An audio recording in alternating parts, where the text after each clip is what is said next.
వచ్చిన నాటి నుంచి అనేక సంక్షేమ పథకాలను అమలు చేస్తోంది.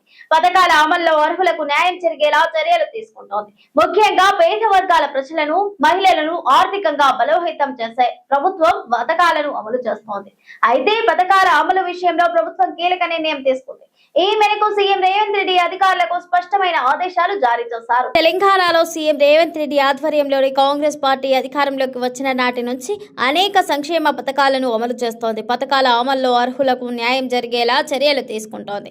ముఖ్యంగా పేద వర్గాల ప్రజలను, మహిళలను ఆర్థికంగా బలోపేతం చేసేలా ప్రభుత్వం పథకాలను అమలు చేస్తోంది. అయితే పథకాల అమలు విషయంలో ప్రభుత్వం కీలక నిర్ణయం తీసుకుంది. ఈ మేరకు సీఎం రేవంత్ రెడ్డి అధికారులకు స్పష్టమైన ఆదేశాలు జారీ చేశారు.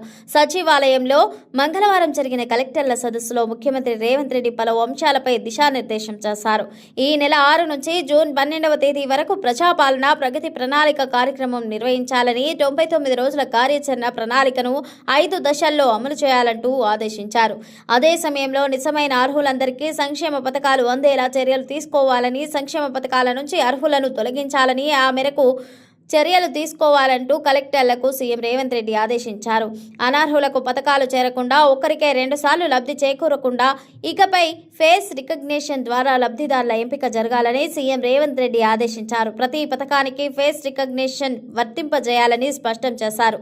అర్హులకు ఖచ్చితంగా లబ్ధి జరగాలి. అదే సమయంలో అనర్హులు లబ్ధి పొందకూడదు.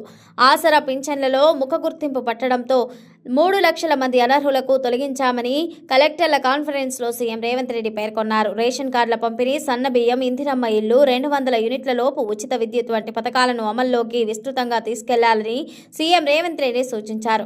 విద్యా వ్యవస్థలో ప్రభుత్వం తీసుకొస్తున్న మార్పులపై ప్రజల్లో అవగాహన కల్పించాలని అన్నారు. ప్రభుత్వ ఆసుపత్రులను పటిష్టం చేయడంలో భాగంగా వాటిని సమీపంలోని వైద్య కళాశాలలకు అనుసంధానం చేయాలని ముఖ్యమంత్రి రేవంత్ రెడ్డి కలెక్టర్లకు సూచించారు. మధ్యాహ్న భోజన ఏజెన్సీలకు ప్రతి నెల బిల్లులను ఖచ్చితంగా చెల్లించాలని సీఎం రేవంత్ రెడ్డి సూచించారు.